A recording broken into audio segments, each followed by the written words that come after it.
لله نحمده ونستعينه ونستغفره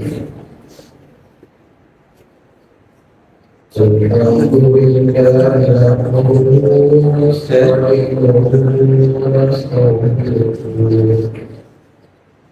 وأعوذ بالله من شرور أنفسنا ومن سيئات أعمالنا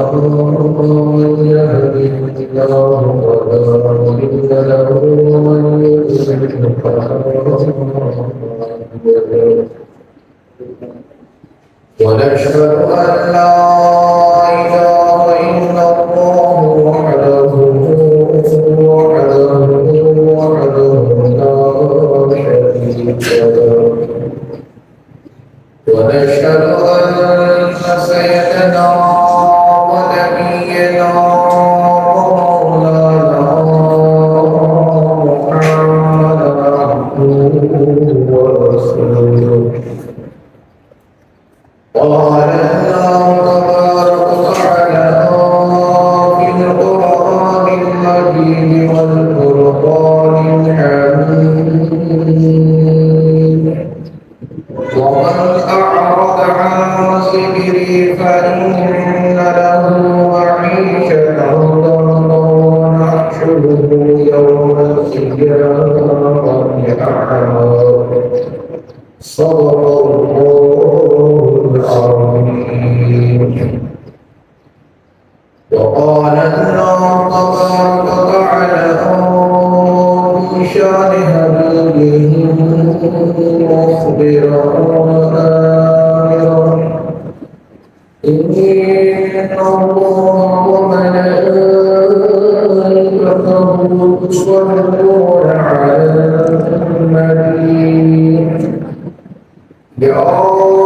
أيها الذين آمنوا صلوا عليه وسلموا تسليما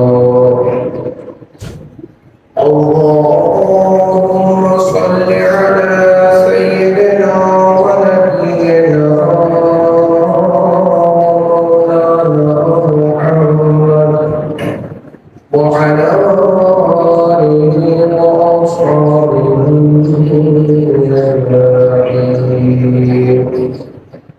هو الحبيب الذي ترجى شفاعته لكل حول من الأحوال مقتحم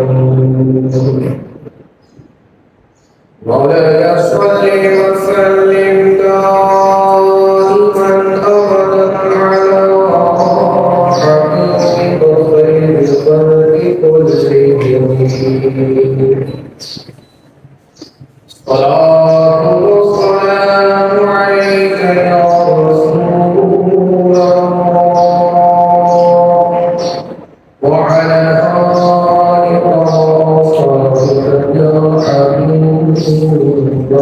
الله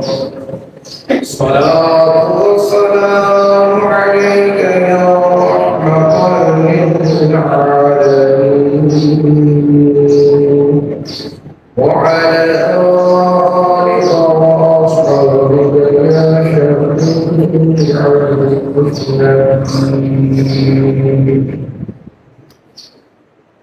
حمد والصلاة کے بعد میرے نہایت واجب احترام محدث سامعین کرام میرا کی سچی فقیر نے آپ حضرات کے سامنے قرآن فرقان حمید کی ایک آیت کریمہ لا کرنے کا شرف حاصل کیا اللہ کریم جل جلالہ عما نوالہ سے دعا ہے رب کریم مجھے عاجز کو حق اور سچ کہنے کی توفیق عطا فرمائے اور آپ حضرات کو حق اور سچ سن کر اس پر عمل پیرا ہو کر زندگی گزارنے اور بسر کرنے کی توفیق عطا فرمائے توفیق اختیار کیا اللہ کریم جل جلالہ عما نوالہ کا کروڑا احسان و شکر ہے جس رب نے تقدیر نے مجھے عاجز کو اور آپ حضرات کو اشرف المخلوقات یعنی حضرت انسانوں میں پیدا کیا اس سے بھی بڑا شرف انعام و اکرام اللہ تبارک تعالیٰ نے ہم پر یہ فرمایا کہ اپنی توحید اور حضور علیہ السلام کی رسالت کی گواہی دینے والوں نے پیدا کیا۔ دین متین کے لیے، مذہب اسلام کے لیے، دین حق کے لیے اللہ نے مغناطیس کو اور آخرت کو قبول کیا۔ اللہ پاک سے دعا ہے کہ اللہ کریم مغناطیس کو اور آخرت کو دین متین پر استقامت کی توفیق عطا فرمائے، مذہب اسلام پر قائم اور دائم رہنے کی توفیق عطا فرمائے۔ جب بھی اس وقت بھی اس لمحہ بھی ہمیں اوقات ہو آئے، اللہ پاک ہم سب کو اتباع رسول، عشق رسول، محبت رسول میں ایمان سلامتی والی موت نصیب فرمائے۔ سب کہتے آمین۔ اللہ پاک کا کروڑا کا شکر ہے جس رب کے قدیر میں اس سال کی ہمیں اور آپ کو ماہ رمضان شریف دیکھنا اور ماہ رمضان شریف کے روزے رکھنے کی توفیق اور سعادت بخشی ہے۔ عبادتوں یا نیک اعمال کرنے کی توفیق عطا فرمائے۔ قرآن کی تلاوت، اللہ کے حضور صلی اللہ علیہ وسلم اور اعتکاف کرنے کی سعادت اللہ پاک نے ہمیں اور آپ کو عطا کی ہے۔ ہم اس پر اللہ تبارک تعالیٰ کا شکر ادا کرتے ہیں، ورنہ آپ دیکھیں پچھلے سال جتنے احباب ہمارے ساتھ ایسے تھے کہ جو نماز تراویح میں اور ختم قرآن پاک میں اور اسی طرح جو ہے مسجد کو آباد کرنے میں ہمارے ساتھ تھے، سال کے بیچ میں موت آئی اور قبر کا باشندہ ہو کر رہ گیا، لیکن یہ تو اللہ پاک کا کرم ہے، فضل ہے اور مہربانی اور نوازش ہے۔ اس رب قدیر نے مجھے آپ کو صحت بھی عطا کی اور جسم اور روح کا رشتہ باندھ کی عطا، زندگی بھی عطا کی، تو ہم اس پر اللہ پاک کا شکر ادا کرتے ہیں۔ عزیزان محترم، یہ تو عظمتوں، رحمتوں، برکتوں والا ماہ رمضان شریف کا مہینہ جو عنقریب ہم سے رخصت ہو جائے گا، یہ وہ عظمتوں، رحمتوں اور اللہ کی طرف سے کرم والا مہینہ ہے کہ جب یہ ماہ مبارکہ تشریف لاتا ہے تو اللہ کی رحمت ساتھ لے کر آتا ہے، اور جب ماہ رمضان شریف آ کر گزر جاتا ہے تو اہل ایمان مسلمانوں کی مغفرت اور بخشش کروا کر جاتا ہے۔ اس لیے اللہ کے پیارے نبی احمد مجتبی محمد مصطفیٰ علیہ السلام نے ارشاد فرمایا کہ اگر میری امت کو اس بات کا علم ہو جائے، اس بات کا پتہ چل جائے کہ ماہ رمضان شریف کی اہمیت کیا ہے اور اس کی برکتیں کیا ہیں اور اس کی فضیلتیں کیا ہیں، تو میری امت یہ آرزو کرے کہ کاش سارا سال ماہ رمضان ہی ہو۔ تو اعزاز محترم، یقیناً بڑے خوش نصیب ہیں، خوش قسمت ہیں وہ لوگ جنہوں نے اللہ عز و جل اور اس کے پیارے حبیب نبی احمد مجتبی محمد مصطفیٰ علیہ السلام کی اطاعت کرتے ہوئے، اللہ اور اس کے رسول کی پیروی کرتے ہوئے، اللہ اور اس کے رسول کے کہنا مانتے ہوئے جنہوں نے ماہ رمضان شریف کا روزہ رکھا اور اللہ کی رحمتوں کے حقدار بنے اور اپنی مغفرت اور بخشش کروا لیے، تو یقیناً ایسے لوگ بڑے خوش نصیب اور خوش قسمت ہیں۔ تو اعزاز محترم، اور یہ وہ ماہ مبارکہ ہے جس ماہ مبارکہ میں اللہ تبارک تعالیٰ نے اپنی نازل کتاب قرآن مجید فرقان حمید کو نازل فرمایا۔ شہر رمضان الذی انزل فیہ القرآن کا ارشاد فرما کر گویا کہ بتا دیا کہ لوگوں یہ وہ عظمتوں والی کتاب ہے کہ جس کتاب مبین کو ہم نے ماہ رمضان مبارک میں نازل فرمایا، اور یہ وہ عظمتوں والا مہینہ ہے جس ماہ مبارکہ میں ایک رات ایسی بھی ہے جس کو لیلۃ القدر کہا جاتا ہے۔ تو جس کسی نے اس رات میں ایمان اور اخلاص کے ساتھ قیام 83 سال 4 مہینے کی نیکیاں عطا فرمائے گا۔ اور یہ وہ ماہ مبارکہ، اس ماہ مبارکہ میں اللہ تبارک تعالیٰ نے لیلۃ القدر کی رات کو رکھا، اور اس رات کے مطابق اللہ پاک کا ارشاد ہے لیلۃ القدر خیر من الف شہر، اور یہ رات 1000 مہینوں سے افضل ہے۔ تو پتہ یہ چلا کہ ماہ رمضان شریف کو کئی برکتیں اور کئی رحمتیں حاصل ہیں، اور یہ سب کچھ، یہ تمام چیزیں اللہ کے ان پیارے بندوں کے لیے ہیں جو اللہ کی توحید، رسول اللہ کی رسالت اور یوم آخرت پر اور فرشتوں کے وجود پر ایمان رکھنے والے صاحب مومن مسلمانوں کے لیے۔ تو اعزائے محترم، وہ قرآن جو اس ماہ مبارکہ میں نازل ہوا، وہ قرآن جو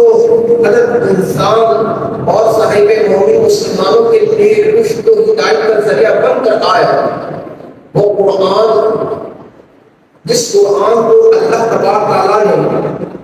ذالک الکتاب لا ریب فیہ فرمایا، وہ عظمتوں والا قرآن جس میں شک اور شبہ کی گنجائش نہیں ہے۔ پتہ یہ چلا کہ اس کے وہ عظمتوں والی کتاب ہے، کہ وہ عظمتوں والا قرآن ہے جس قرآن پاک میں اللہ تبارک تعالیٰ نے جو کچھ ارشاد فرمایا، جس طرح سے ارشاد فرمایا، جن لوگوں سے ارشاد فرمایا، اس میں کسی قسم کا کوئی شک اور شبہ کی گنجائش نہیں ہے۔ اور ایسا محترم، یہ جو کتاب دار کتاب تو میرے سامنے ہے، ہر مسلمانوں کے گھروں میں ہے، مسجدوں کے الماریوں میں ہے، اور کفار کرام کے سینوں میں ہے۔ تو ایسا محترم کہ وہ عظمتوں، رحمتوں، برکتوں اور لائق والی کتاب ہے جس میں کوئی شک اور شبہ کی گنجائش بھی نہیں ہے، لیکن اس کتاب میں ایمان والوں کے لیے، ڈرنے والوں کے لیے، اللہ پر ایمان رکھنے والوں کے لیے ہی ہدایت کا ذریعہ ہے۔ ایمان والوں کے لیے جو ہے بیماریوں سے شفا کا ذریعہ ہے۔ وَنُنَزِّلُ مِنَ الْقُرْآنِ مَا هُوَ شِفَاءٌ وَرَحْمَةٌ لِلْمُؤْمِنِينَ وَلَا تَزِيدُ الظَّالِمِينَ إِلَّا خَسَارًا۔ تو دو چیزیں یاد رکھیے گا، یہ قرآن اہل ایمان والوں کے لیے رحمت کا سبب ہے، بیماریوں سے شفا کا ذریعہ ہے۔ وَلَا تَزِيدُ الظَّالِمِينَ إِلَّا خَسَارًا، لیکن جو ظالمین ہیں، فاسقین ہیں، جو اللہ کی توحید کا انکار کرنے والے ہیں اور جن کا دل سخت ہوا پڑا ہے، ان لوگوں کے لیے قرآن کیا ہے؟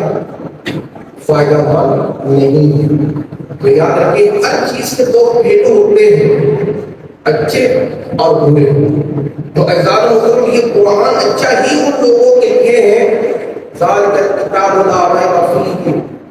کہ اس میں تو شک اور شبہ کی گنجائش نہیں۔ ہدی للمتقین، تو قرآن نے واضح طور پر یہ بتا دیا کہ یہ جو قرآن ہے رشد و ہدایت کا ذریعہ ہے، رشد ہدایت کا منبع ہے ان لوگوں کے لیے، اللہ سے ڈرنے والوں کے لیے، اللہ کے احکامات کو سخن تسلیم کرنے والوں کے لیے۔ ورنہ یہی قرآن ہے جس کو سن کر اللہ اکبر کبیرہ یہ جنوں کی ایک جماعت اللہ کے رسول پر ایمان لاتا ہے۔ اور یہی قرآن ہے کہ جس قرآن کو اگر صاحب مومن وقت صبح اپنے گھر میں تلاوت کرے، مسجد میں تلاوت کرے، کسی پاک جگہ میں بیٹھ کر صحرا ہو یا جنگل ہو، کسی پاک جگہ میں بیٹھ کر اس قرآن کو تلاوت کرنے والا ہوتا ہے، پھر اس جگہ پر اللہ کی رحمت کے فرشتوں کا نزول بھی ہوتا ہے۔ اللہ کے رحمت کے فرشتوں کے نزول کا سبب و ذریعہ بھی ہوتا ہے جب اس قرآن کی تلاوت کی جائے۔ ان قرآن الفجر کان مشہودا، اللہ پاک کا ارشاد ہوتا ہے جب فجر وقت، فجر صبح کے وقت جہاں قرآن کی تلاوت ہوتی ہے، لوگوں نے اس کا معنی نماز بھی لیا ہے اور قرآن کی تلاوت بھی لیا ہے۔ اگر قرآن کی تلاوت بھی لی جائے تو اعزاز محترم اتنا خوش نصیب ہوگا وہ مسلمان مرد عورت جب وہ قرآن کی تلاوت کر رہے ہو اور اللہ کے رحمت کے فرشتے اس گھر میں داخل ہو گئے۔ اور اگر نماز کو بھی لیا جائے،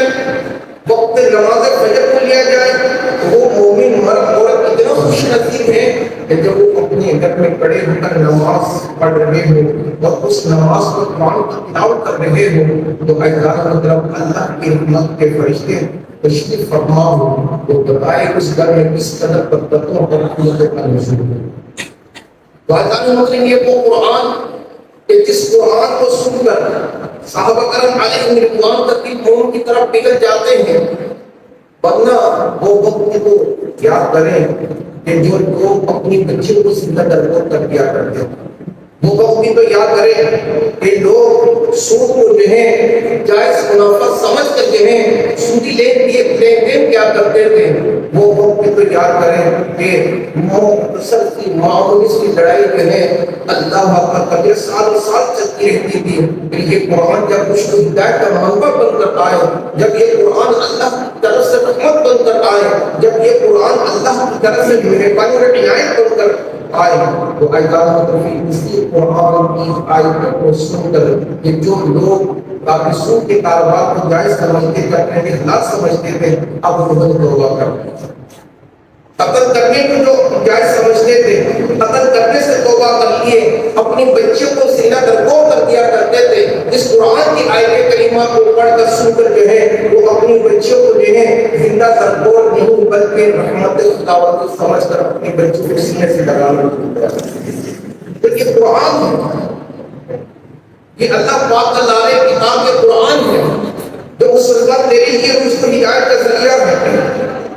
ان کے قرآن ہے کہ جو نیک کام کرنے والوں کے لیے خوشخبری کا ذریعہ ہے اور اللہ کے ساتھ شریک کرنے والوں، اللہ اس کے رسول کے احکامات کی عدولی کرنے والوں کے لیے، اللہ اس کے رسول کے نافرمانوں کے لیے یہ قرآن کیا ہے؟ نذیر ہے، ڈرانے والا ہے۔ تو اس لیے یہ جہاں جہاں قرآن حنیف میں اللہ تبارک تعالیٰ نے صاحب مومن مسلمانوں کی فضیلت کا ذکر فرمایا تو وہاں اللہ تبارک تعالیٰ نے ان لوگوں کے لیے جنت کا بھی وعدہ فرمایا، جنت کی خوشخبری بھی دی، اور جنہوں نے اللہ اور اس کے رسول کو تکلیف پہنچائی، اللہ اس کے رسول کا کہنا ماننے سے عدولی کی، تو یہ قرآن ان لوگوں کو دکھایا، ان لوگوں کو بتایا کہ جہنم کا دردناک عذاب تمہارے لیے تیار ہے، عذاب العلیم دردناک عذاب تمہارے لیے تیار ہے۔ تو وہ یہ کہ یہ قرآن خوشخبری ہے صاحب مومن مسلمانوں کے لیے، باعمل مسلمانوں کے لیے، شرط یہ ہے باعمل مسلمانوں کے لیے، اس لیے اللہ تبارک تعالیٰ نے جہاں جہاں یا الذین آمنوا ارشاد فرمایا، وہاں وہاں اللہ پاک کو عامل الصالحات اللہ کا ارشاد فرمایا ہے۔ آگے بندہ صرف اپنے آپ کو مومن کہہ کر جو معاملات ہیں،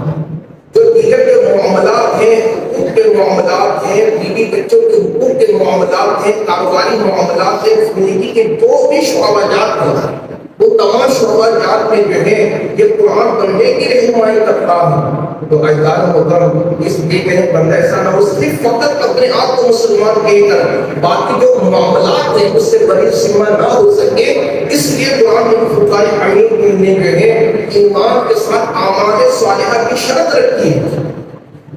تو یہی تو وجہ ہے کہ بعض لوگ جب ہم سے آ کر کہتے ہیں وہ بڑا جو ہے نمازی ہوں، لیکن افسوس کے ساتھ کہنا پڑتا ہے کہ وہ سب کا کاروبار نہیں کرتا، وہ بڑا نمازی ہے لیکن وہ جو ہے ایسا عمل بھی کرتا ہے جن کے زبان اور ہاتھ سے ان کے پڑوس کے ہیں پریشان ہوں، جو اپنے بیوی بچوں کی حقوق کی ادائیگی سے جو ہے اپنے آپ کو دور رکھتا ہے۔ تو وجہ کیا ہے؟ وہ صاحب مومن تو ہے لیکن باعمل نہیں ہے۔ اس لیے اللہ تبارک تعالیٰ نے تو جہاں جہاں آیت الذین ارشاد فرمائے وہاں وعملوا الصالحات کا لفظ ارشاد فرما کر اہل ایمان مسلمانوں کو تاکید فرما دی ہے کہ مسلمان جب تو میری توحید پر ایمان رکھتا ہے تو میرے احکامات پر بھی ایمان رکھنا، میرے احکامات پر عمل کرنا بھی ضروری ہے، تاکہ ایک خوبصورت معاشرہ تشریف آئے، تاکہ انسانیت آپس میں جڑے رہے، لوگ آپس میں جو ہے محبتوں کا جو ہے پرچار کریں، محبتوں کو جو ہے آگے بڑھائیں۔ تو یہ سب کچھ ممکن تب ہوتا ہے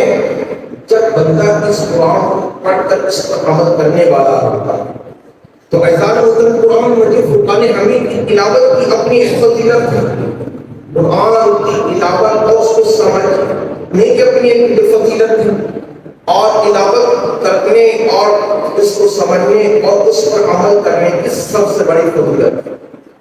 تو آج تو ہم نے صرف قرآن کی تلاوت تک ہی محدود رکھا، سمجھنے سے بھی کافی نہ سمجھنا چاہتے ہیں، عمل تو سارے بہت دور ہے۔ تو ہماری زندگی میں تبدیلی آئے گی کہ اس قرآن کو پڑھ کر سمجھ کر عمل کرنے کی کوشش کریں گے تو تبدیلی تب آئے گی۔ تو جس قرآن کو پڑھنے سے اللہ کی رحمتوں کا نزول ہوتا ہے، جو قرآن اس کو ہدایت کا موقع ہے، اور ذرا غور کو فرمائیں اس قرآن کی خاصیت کہ دیکھیں آج سب سے زیادہ ہم نے، حالانکہ رپورٹ اور تحقیق کے مطابق پوری دنیا میں سب سے زیادہ جو پڑھی جانے والی جو کتاب ہے وہ کیا ہے؟ قرآن پاک ہے۔ لیکن آپ اپنے دل پر ہاتھ رکھ کر بتائیں کیا اس قرآن کو پڑھنے جانے والے سب سے زیادہ جو ہے اس قرآن کی جو تلاوت کی جاتی ہے، کیا اس قرآن کو تلاوت کرنے والوں کی صف میں شامل ہوں؟ اب اپنے آپ سے پوچھیں کیا اس قرآن کو سمجھنے والوں کے صف میں شامل ہوں؟ کہ اس قرآن کی تلاوت، اس کی سمجھ اور اس قرآن پر عمل کرنے والوں کی صف میں شامل ہوں؟ ورنہ یہ کتاب اگر میں قرآن کی تلاوت کروں یا نہ کروں، جب بھی اس قرآن کی تلاوت پوری دنیا میں ہوتی ہے اور سب سے زیادہ اس قرآن میں فرقان حمید کی تلاوت ہوتی ہے، تو سوچنا یہ ہے کہ کیا میں خود اس قرآن کی تلاوت کرتا ہوں؟ اگر میں اور آپ کریں یا نہ کریں پوری دنیا میں اس کی تلاوت ہو رہی ہے، لیکن دیکھنا اور سوچنا ہمیں یہ ہے کیا میں خود اس قرآن کی تلاوت کر رہا ہوں؟ کیا میں خود اس قرآن کو سمجھنے کی کوشش کر رہا ہوں؟ کیا میں اس قرآن کی تلاوت اور اس قرآن کو سمجھ پھر اس پر عمل کرنے کی بھی کوشش کر رہا ہوں؟ یہ سوال ہر شخص اپنے آپ سے کرے، یہ سوال تنہائی میں بیٹھ کر ہر شخص اپنے آپ سے کرے تاکہ صحت آپ کو تبدیلی، اور جب تبدیلی قرآن کے احکامات پر عمل کرنے سے آئے گا، رب کعبہ کی قسم آپ کی دنیا بھی سمجھ جائے گی۔ مرنے کے بعد اگر کی زندگی میں جاؤ گے، برزخی عالم برزخی زندگی بھی آپ کو سمجھ جائے گی،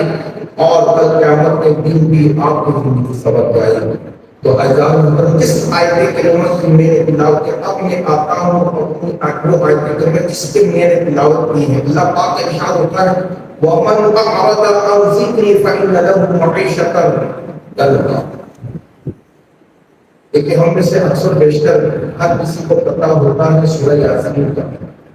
اکثر ہر شخص کو ہر مسلمان کو پتا ہوتا ہے سورۃ الرحمن، سورۃ الملک، سورۃ المزمل، پتا سب کو ہوتا ہے، لیکن پڑھنے کے باوجود اس میں اللہ پاک کا حکم کیا ہے کہ اکثر کو ہوتا ہے۔ تو آج تھوڑی یہی تو وجہ ہے کہ ہر ہم مسلمانوں کی ذلت اور پسپائی کی جو سب سے بڑی وجہ ہے، یقین کریں ہم نے جب اس قرآن کو چھوڑا، الحمد تک میری ہمیں چھوڑا، تب بدر ہو کر رہے ہیں۔ تو اعزاز محترم، تو ہر شخص جو ہے معاشی طور پر اس وقت تنگ اور پریشان ہے، جس کی تنخواہیں لاکھ تک ہیں وہ بھی پریشان ہے۔ تو ہم جیسے کہیں مسجد کے امام ان کی تنخواہیں 18,000 میں تو اس کا عدد کیا ہوگا، اس کا عدد کیا ہوگا؟ لیکن جو ہے اللہ تبارک تعالیٰ کا ارشاد وَمَنْ أَعْرَضَ عَنْ ذِكْرِي فَإِنَّ لَهُ مَعِيشَةً ضَنكًا، اور جو لوگ ہمارے احکامات سے یعنی اس قرآن کی تعلیمات سے گردانی کرنے والا ہوگا۔ توجہ کیجیے گا کہ آج جو مسجد آپ کا ویران ہے، گھر میں نحوستوں کا ڈیرا ہے، بے برکتیوں کا بسیرا ہے، ابھی ہم نے اس کی وجہ معلوم کرنے کی کوشش کی۔ کاش اگر ہم اس قرآن سے پوچھ لیا ہوتا کہ جس قرآن کو لاریب کتاب کہا گیا، جو قرآن اللہ کے رسول پیارے مصطفیٰ احمد مجتبیٰ علیہ السلام پر نازل ہوا، جو قرآن امت کی رشد و ہدایت کے لیے نازل ہوا، ہدایت کے لیے اور جو ہے نور مینار کے لیے نازل ہوا، کہ کاش ہم اس قرآن سے رہنمائی حاصل کر لیتا تو آج ہم مسلمان حکمران یا مسلمان ممالک کبھی بھی معاشرتی تنگی کا شکار نہیں ہوتے۔ اور قرآن نے معاشرت کی تنقید کی جو وجہ بتائی تو کیا ہے ذرا غور کریں. وَمَنْ أَعْرَضَ عَنْ ذِكْرِي فَإِنَّ لَهُ مَعِيشَةً ضَنكًا. اللہ پاک کا ارشاد جو لوگ قرآن کے احکامات روح گردانی کرنے والے ہوں گے فَإِنَّ لَهُمْ مَعِيشَةً ضَنكًا ہم ان کے معاشرت کو تنگ کر دیں گے. یہ اللہ کی طرف سے عذاب ہے، اللہ پاک کی ناراضگی کا سبب ہے. تو اللہ تعالیٰ کی ناراضگی کا سبب ہے. جب اللہ پاک اس کی قوم سے ناراض ہوگا تو اللہ پاک اس قوم کی معیشت کو تنگ فرما دیتا ہے، رزق میں تنگ فرما دیتا ہے. وَإِنَّ لَهُ مَعِيشَةً ضَنكًا اللہ پاک کا ارشاد ہوتا ہے کہ ہم ان کے رزق کو، ہم ان کی معیشت کو تنگ کر دیتے ہیں. وَنَحْشُرُهُ يَوْمَ الْقِيَامَةِ أَعْمَىٰ اور اس قرآن کو چھوڑنے کا دوسرا نقصان سماعت فرمائے جو قرآن کے تحت وَنَحْشُرُهُ يَوْمَ الْقِيَامَةِ أَعْمَىٰ اور کل بروز قیامت ہم ان کو اندھا کر کے اٹھائیں گے. جو قرآن کے احکامات سے روح گردانی کرنے والے ہوں گے، قرآن کے نافرمان ہوں گے، اللہ اور اس کے رسول کے نافرمان ہوں گے، تو اللہ پاک کا ارشاد ہوتا ہے وَنَحْشُرُهُ يَوْمَ الْقِيَامَةِ أَعْمَىٰ کل بروز قیامت ہم ان کو اندھا کر کے اٹھائیں گے. اتنا بڑے بہن یہ قرآن کے آیت کریمہ ہمیں جھنجھوڑ رہی ہے، ہمیں جھنجھوڑ رہی ہے، بتا رہی ہے کہ بندہ تیرے معاشرت کی تنگی کی جو سب سے بڑی جو وجہ ہے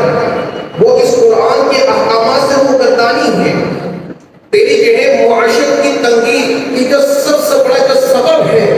وہ اس قرآن سے وہ پھیرنے کی وجہ سے ہے. تو اذان محترم پھر دوسرا مواد اس قرآن کو چھوڑنے کا کیا ہے؟ وَنَحْشُرُهُ يَوْمَ الْقِيَامَةِ أَعْمَىٰ پھر کل بروز قیامت ہم ان کو اندھا کر کے اٹھائیں گے. اب ذرا یہاں سے بتائیں کہ ایک وہ شخص دنیا میں دیکھتا جس کے آنکھوں کی بصارت سلامت تھی، لیکن اس قرآن کے احکامات سے روح گردانی کرنے کی وجہ سے معیشت بھی تنگ کر دی گئی. پھر کل بروز قیامت میں یہ تو دنیا ہی جو عذاب ہے، معیشت کا تنگ ہونا، اسی کا تنگ ہونا، اولاد کا نافرمان ہونا، اللہ اکبر کبیرہ، تو یہ جو ہے یہ دنیائی عذاب ہے. اور آخرت کی سزا کیا ہے؟ وَنَحْشُرُهُ يَوْمَ الْقِيَامَةِ أَعْمَىٰ اور آخرت کی سزا یہ ہے کہ ہم ان کو اندھا کر کے اٹھائیں گے. پھر قرآن کہتا ہے قَالَ رَبِّ لِمَ حَشَرْتَنِي أَعْمَىٰ وَقَدْ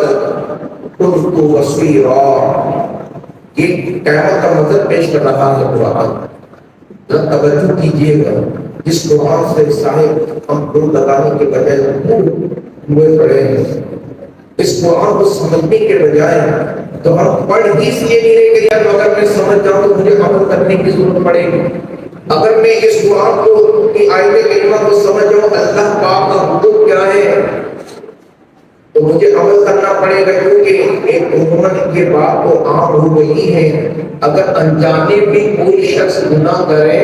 تو اس کا کوئی گناہ نہیں ہوگا، عام کانسیپٹ بنا دیا گیا ہے. جبکہ حدیث پاک میں تو یوں آتا ہے جو شخص عالم دین ہونے کے باوجود کوئی اس سے کوئی خطا سرزد ہو جائے تو اس پر تو ایک وبال ہے، اور اگر کوئی جاہل جو ہے انجانے میں اگر وہ گناہ کرتا رہے تو اس کے لیے ڈبل وبال ہے. پوچھا گیا اس کی وجہ کیا ہے؟ اس کی وجہ یہ ہے کہ اس جاہل نے کبھی کوشش ہی نہیں کی جو نا مسائل کو جاننے. بندہ جو مسائل کو جانتا ہے تو اس سے جو غلطی سے غلطی ہو جاتا ہے، لیکن جو مسائل کو سیکھنا ہی نہیں چاہتا، دین کو سیکھنا ہی نہیں چاہتا، دین کو پڑھنا ہی نہیں چاہتا، اللہ اکبر کبیرہ، وہ جان بوجھ کر غلطی پہ غلطی کیے جا رہا ہے. اور شیطان نے بس اسے ڈال دیا کہ بیٹا کہ اگر خود سے کوئی غلطی سے سرزد ہو جائے تو اس کا کوئی گناہ نہیں ہے. تو اس کبھی تو قرآن سے دور کر دیا گیا، ابھی تو آپ کو اس قرآن سے دور کر دیا گیا کہ بندہ اگر تم نے قرآن کو پڑھ لیا تو اللہ کو پاک کی جو احکامات ہیں جب تجھے اس کا پتہ چل جائے گا اب تیرے لیے جو ہے بچنا ممکن نہیں ہے. تو اب شیطان نے تو یہ وسوسہ ڈالی کہ اس قرآن سے ہی دور ہو جائے، قرآن کو سمجھنے سے ہی دور ہو جائے، تاکہ جو کانسیپٹ جو ہمارے ذہنوں میں ڈال دیا گیا ہے کہ جناب اگر انجانے میں کوئی گناہ کر جائے تو اس کا کوئی وبال نہیں ہے، جو اس لیے اس قرآن سے ساتھ تمہیں کیسا دور کر دیے گئے، اس میں واقعات کی سازش تھی۔ یہود و نصارہ کی تو سازش یہی ہے، امت میں تفرقہ وار اور انسانیت پر لڑائی، قبائلیت پر لڑائی، یہ تو چیزیں رہی ہیں۔ لیکن آپ کو قرآن سے دور کرنے کا مقصد سب سے بڑی وجہ یہی ہے کہ کہیں ایسا نہ ہو کہ آپ کو اس قرآن کی سمجھ آ جائے قرآن تو محبت کی بات کرتا ہے، قرآن تو صاحب جڑنے کی بات کرتا ہے، قرآن تو ایک اچھے معاشرہ کی تشکیل دینے کی فکر بات کرتا ہے، قرآن تو جو ہے حقوق کی ادائیگی کی بات کرتا ہے، قرآن تو آپس میں محبت کرنے کی بات کرتا ہے، قرآن تو آپس میں اخوت کو قائم کرنے کی بات کرتا ہے، قرآن تو جو ہے اللہ اکبر کبیرہ سود کو حرام قرار دیتا ہے، شراب پینے کو حرام قرار دیتا ہے، اور والدین کی نافرمانی کرنے کو حرام قرار دیتا ہے، پڑوسیوں کے حقوق کی ادائیگی کرنے کا حکم دیتا ہے۔ جب یہ تمام چیزیں بندے میں جمع ہو جائیں تبھی جا کر ایک اچھے معاشرہ تشکیل پاتا ہے۔ اور آپ کو دور اس لیے کر دیا گیا تاکہ یہ تمام خوبی آپ کے اندر نہ ہو، نہ اچھے معاشرے کی تشکیل پا سکے، نہ اخوت قائم رہ سکے، نہ امت جڑ سکے، تو آپ کو شاید اس لیے دور کر دیا گیا ہے۔ تو اعزاز محترم، تو دوسرا وبال کیا ہے؟ اس قرآن کو چھوڑنے کا یا اس قرآن کو نہ سمجھنے کا جو ہے دوسرا وبال کیا ہے؟ معاشرت کی تنگی دنیا میں ہے، وَنَحْشُرُهُ يَوْمَ الْقِيَامَةِ أَعْمَىٰ، یہ آخرت میں ہے کہ ہم کل بروز قیامت کو اندھا کر کے اٹھائیں گے۔ آپ قرآن کیا کہتے ہیں ذرا مزید سنیے۔ قَالَ رَبِّ لِمَا حَشَرْتَنِي أَعْمَىٰ، جب یہ لوگ اٹھائے جائیں گے اندھا اور نابینا ہو کر، تو وہ لوگ اللہ پاک سے عرض کریں گے مالک جب ہم دنیا میں تھے ہماری آنکھیں سلامت تھی، مالک جب ہم دنیا میں تھے ہم تو دیکھا کرتے تھے، ہم تو دنیا کی رنگینیت کو دیکھا کرتے تھے، دنیا کی جو ہے محتاج کو دیکھا کرتے تھے، دنیا کی خوبصورتیوں کو دیکھا کرتے تھے، مالک جب آج ہم قیامت کے دن اٹھائے گئے ہیں تو ہم اندھا کیسے ہو گئے؟ مالک اب ہمیں نظر کچھ کیوں نہیں آ رہا ہے؟ پھر قرآن کہتا ہے وقت کو سے بچ رہا ہے، ہم تو مالک کو مولا دیکھا کرتے تھے، ہم تو محلات کو دیکھا کرتے تھے، ہماری تو بڑی بڑی گاڑیاں کی بڑے بڑے محلات تھے، ہم جہاں جائیں جس جگہ پہ جائیں ٹریفک سے جایا کرتی تھی، مالک جب آج قیامت کی جب ہم اٹھائے گئے تو ہم نابینا کیسے ہو گئے؟ قال كذلك اتت آیاتنا، اللہ پاک ارشاد ہوتا ہے کہ اس سبب سے اندھے ہو کر اٹھائے گئے کہ جس طرح تم لوگوں نے ہمارے قرآن کی آیت کریمہ کو دیکھ کر اندھیگی کی، جس طرح ہمارے قرآن کی آیت کریمہ کو سن کر انسنی کی تھی اور قرآن کی آیت کریمہ کو دیکھ کر اندھیگی تم لوگوں نے کی تھی، آج اس کا وبال ہے، آج اس کا وبال ہے کہ تم سارے کے سارے اندھے اور نابینا جو اندھے کی صورت میں اٹھائے گئے ہیں، نابینا کی صورت میں اٹھائے گئے ہیں، تو یہ دوسرا وبال ہے اس قرآن کو چھوڑنے کا آخر۔ جب مسلمانوں اب بھی وقت اس قرآن کے خلاف ہے، وَمَن يُطِعِ اللَّهَ وَرَسُولَهُ فَقَدْ فَازَ فَوْزًا عَظِيمًا، جو اللہ اور اس کے رسول کی اطاعت کرنے والے ہوں گے یہی لوگ سب سے بڑی کامیابی اور کامیابی سے ہمکنار ہیں۔ جب اس قرآن کو صحابہ نے ایمان بنایا، رب بابا کی قسم پوری دنیا کو چھا گئے، چلتے قرآن ہاتھ میں کا کفاروں کے لشکر میں گھس جاتے تھے اور کفار لاکھوں کی تعداد میں ہوتے تھے،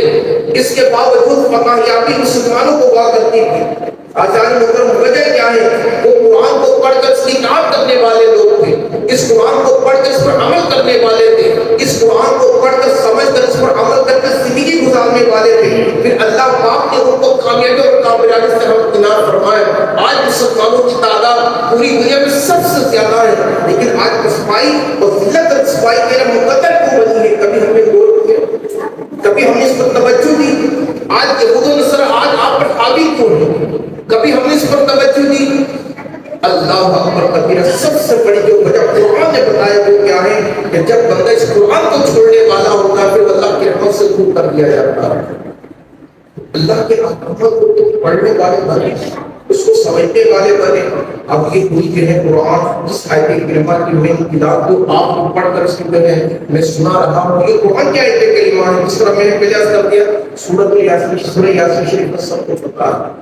سورہ رحمان کا سب کو پتا ہے، لیکن اندر اللہ پاک کا کیا ارشاد ہے وہ کسی کو نہیں پتا۔ اب وہ پتا نہ ہونے کا موقع پھر یہی ہوتا ہے، جس طرح میں نے پہلے عرض کر دیا کہ نماز پڑھنے کے باوجود بھی وہ ایسے حرکات و سکنات میں مبتلا ہوتے ہیں کہ جن کا اللہ اس کے رسول نے منع فرمایا، کیونکہ کبھی اس قرآن کو اور اللہ کے رسول کے فرمان کو سمجھنے کی کوشش کی۔ خدا کی قسم قرآن پاک میرے سامنے ہے، ہم نے ایک شہر میں ایسے لوگوں کو بھی دیکھا، ہم نے ایسے لوگوں کو بھی دیکھا کہ جو تقوی والی زندگی گزار رہے ہوتے ہیں، ہم نے ایسے لوگوں کو بھی دیکھا جو بظاہر جو عالم دین نہیں ہے، بظاہر جو وہ مفتی نہیں ہے، بظاہر جو وہ حافظ قرآن نہیں ہے،